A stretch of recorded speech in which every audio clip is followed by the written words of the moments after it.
So I've loaded the main MotioCI application. There's a couple of key concepts. The testing dashboard is over on the right, and on the left you'll see several different instances.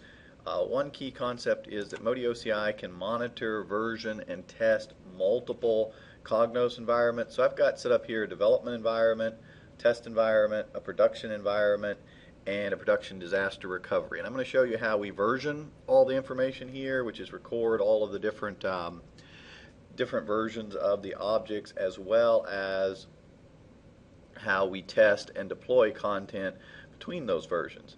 Before I go into that, let's talk a little bit about the testing, which you see over here on the right hand side. One of the test projects, the admin project here, is actually succeeding. Some of them have warnings and some of them have failures. Let's go ahead and look at some of the failures that have been detected in this environment. Let's start with the admin project. We've got one warning and one failure. If we look at the warning, we can actually see that it's failing because the dispatchers don't have consistent settings. So somebody changed the number of high affinity connections on one dispatcher but didn't change it on the other, and therefore that's been flagged as a warning. And things can either be a warning, failure, or error. If we go back, we can look at one of the other failures. This failure is with a dispatcher, so the dispatcher is in the standby mode, and it's not really supposed to be in the standby mode. So we can test dispatchers, data sources, so like we can test the data sources and check and see if there's connectivity between the different environments, so we can see that this is in the failure condition. In addition to the admin project, we can look at some of the different failures and issues that we have with actual content. Let's first take a look at some test cases that are defined on a folder, and we can see that there are several rules that we can have around the policy set of the folder, another name of the folder, size of the folder. We've got a failure here because the policies are supposed to be defined on containers only, and not on individual objects like reports. And in this case, there is a report that has a policy, therefore that's been flagged as a failure. And you can set up your own rules for security and test exactly whatever you want to test for the security of these objects. Let's go ahead and look at a report. We've got two different test cases here on a report. This one is one that's evaluating the properties of the report, so all of the different properties, names, description, tooltip, policy set, as well as the specification, and applying certain rules. There's a whole set of rules here that we have defined. In way of example, there's a rule here that checks for embedded SQL. So if any of your reports have embedded SQL in them, that will be flagged, and that can either be set as a success or failure. Here it's being defined as a success. Another issue that we have here is the absolute image path. So you want to have relative image URLs. So you don't want to have the absolute image paths. You want to have those set up to be relative, so that when you move them from one server to another, you don't have an issue. I want to go ahead and look at one of the ones that test for data issues. So there's a few things that we test when we execute objects like reports. We do the execution time stability. So you can do an execution time in either an absolute or relative basis. So you can say, all of my reports must run in less than a minute, or you can say baseline the reports and alert me if they're running 15% slower than they previously were running. That's actually passing. Another thing that we can do, we actually generate and capture the SQL when you run objects, the SQL that Cognos generates, and you can put tests on that SQL. Here we have it set up to check for any outer joins, and maybe we don't want that to be a failure, but we might want that to be info or warning or something of this nature. The thing that's actually failing has to do with the data. The data is incorrect on this particular report, and the particular assertion that we're using is an output stability assertion. The idea is that the report is running correctly, and you make that the master copy, and then we run each time and we compare to it, and you can see this column on the left is different from this column on the right. That's why it's highlighted in yellow, and it indicates a potential problem. This is one of the ways that we have for doing data validation. We actually have several different ways. One of the more interesting ways to do that is to set up a SQL query. So to actually take a column in the report and compare that to the result of a SQL query against a database, either your transactional database or your data warehouse, and actually test things end to end. So these are some of the examples we have from the automatic testing. And I'm going to show you a little bit later on how these are actually set up, but let me give you an idea of some of the different categories that we can test.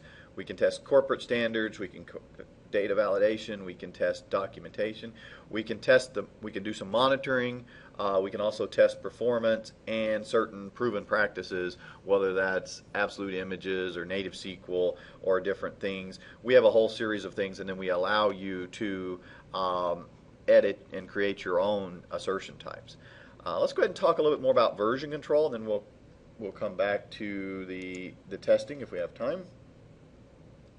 So I went ahead and popped into Cognos connection, and you can see that next to every object is a new icon that lets you see the history of that object. And if we go ahead and open the history on a folder, we'll see that this folder was edited last in January, and it was myself, Roger, when I was setting up this video. Let's go ahead and edit this folder so you can see how we capture these versions and ultimately what we can do with them. So I'm going to go ahead and change the policy set on this folder. I'm going to give the query users write access and set policy access. If we then open back up the history, we will see that there's a new revision with today's date on it, and we can see that we actually captured a comment for what's changed. We can highlight two revisions of this object and compare them and see exactly what the differences are in this object. And if we come down, we'll be able to see that the query users did not have write access or set policy access in version 2, but they do in version 3. So we can diff that visually. So from a governance standpoint, we have a full record and we can see exactly what's changed. If for any reason we want to undo that change, we can simply revert it. So we can go ahead and roll that change back and go ahead and do run, and that'll put the folder back into the state it was when we started this presentation. So you can roll back any change that you make to any object, and we can see that in the revision history we can see there's a new revision, again today's date, and it recorded who reverted. Okay. In addition to revert, you can also do what we call a promote, and that's our deployment. So you can move any change from one Cognos environment to another, and I'll be showing you a little bit more about that a little bit later on. Let's go ahead and take a look at a report. So let's go ahead and open this report in Report Studio, and again we'll look at it in the history and we'll make a couple of changes to it.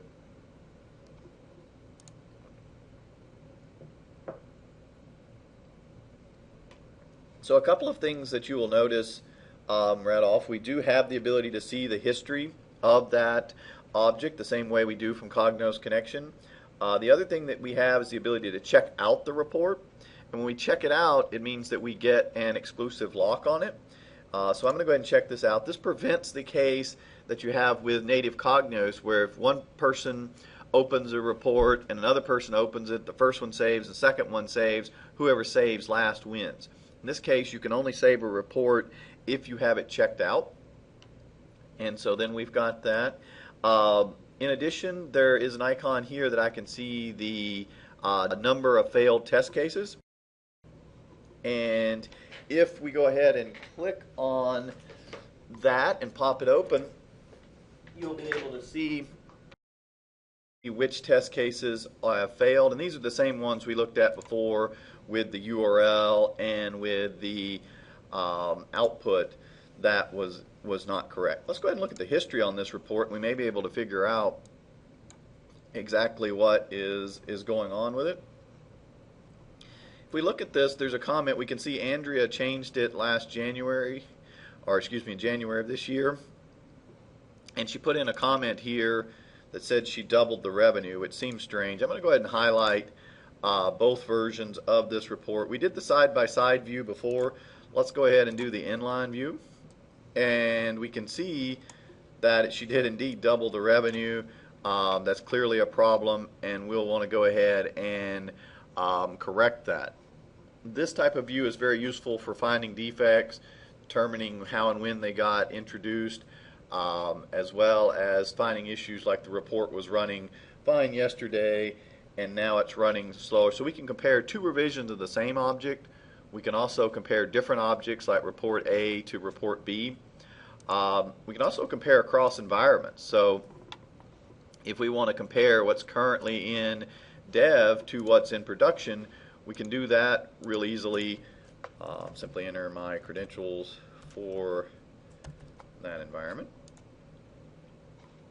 and then go ahead and compare to the same object in production. And we may want to do this if something's working fine in one environment and not in the other, or if we're looking to do a deployment and we want to move and we want to make sure we know exactly what changes are going to be introduced. So you can see here it's that exact same difference that we saw before, and we can go ahead and diff that. Right? So now that we have seen the issues with this particular report, let's go ahead and make the changes in Report Studio, and so we can see how a version is captured. And so let's go ahead and fix that query.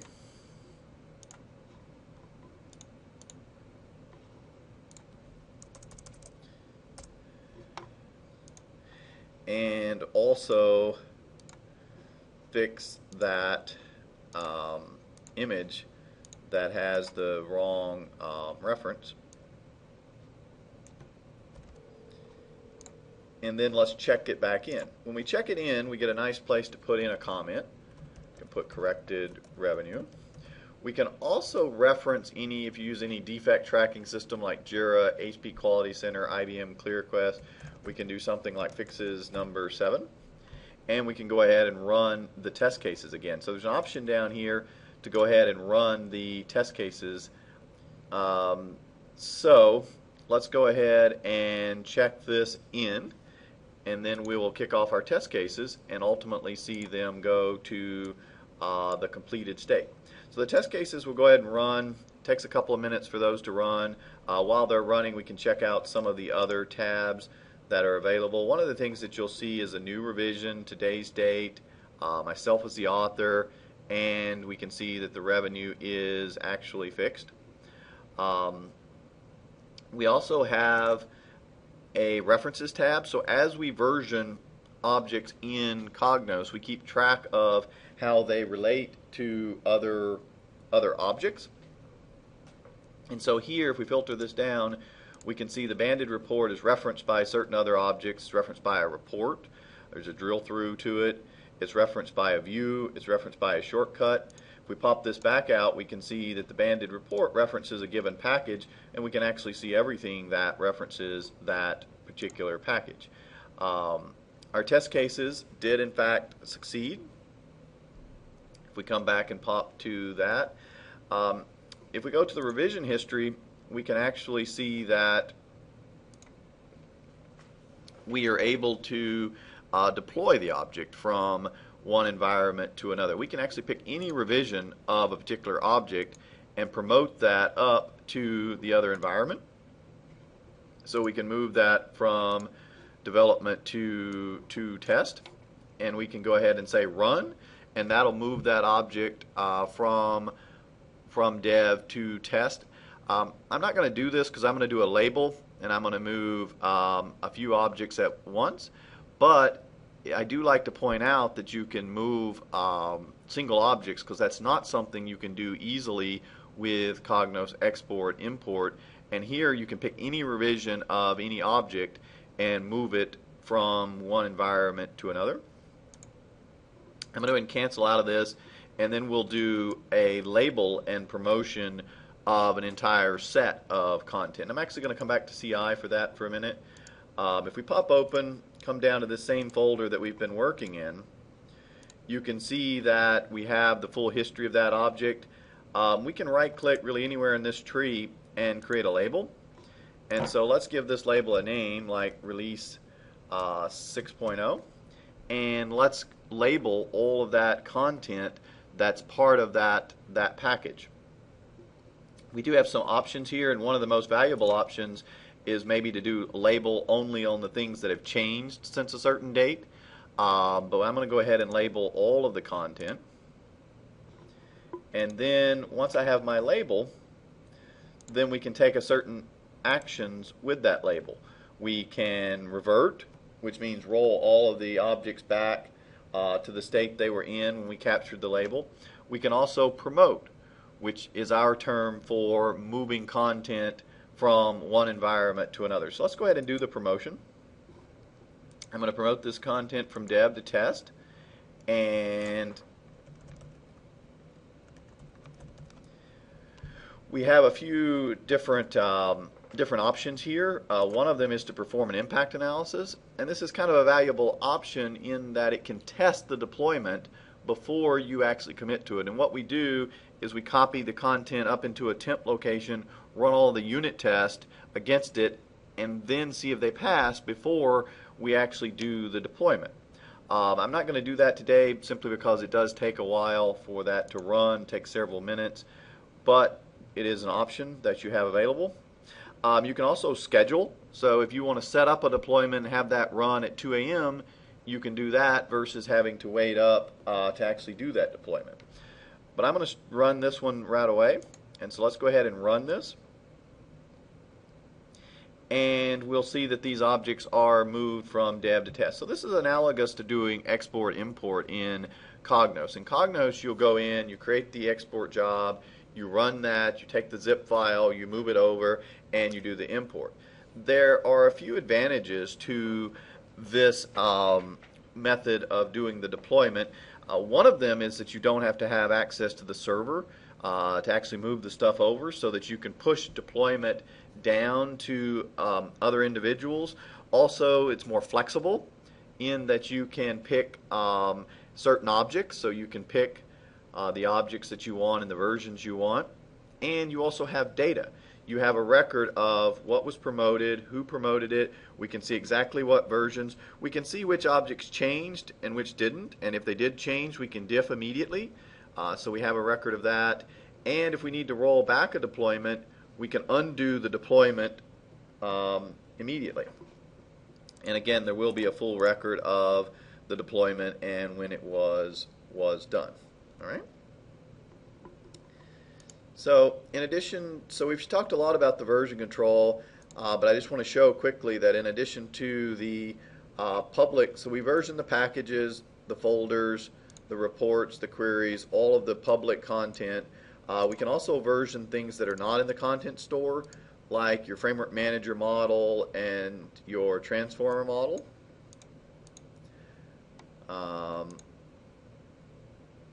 Your MDL, PYI, PYJ file. We also version all of the content that's in the administrative area.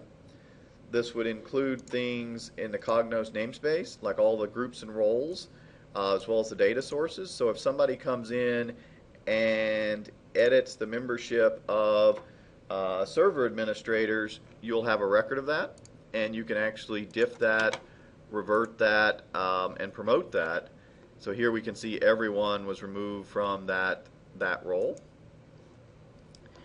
And in the configuration area, you have all of your dispatchers and their various settings. So if somebody comes in and changes the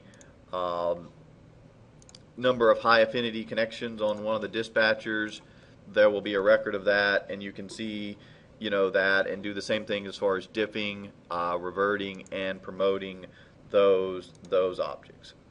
So I think we've covered the version control and deployment aspects. We talked a good bit about the testing, and I showed these test cases and how they detect failures and certain issues. Let me show you how easy it is to set up a test case. and I'm actually going to walk you through setting up a new project. And we can look at this, and we can actually let the system automatically pick the path. So we simply send a package, and the system will define the paths that are part of that project. So we can see in this case it actually found a folder and the package and the data source. What this means is that there's one or more objects in this folder that reference that package. Then we're going to generate our test cases. We're going to generate test cases on all of the executable types, so reports, queries, analysis, as well as non-executable types.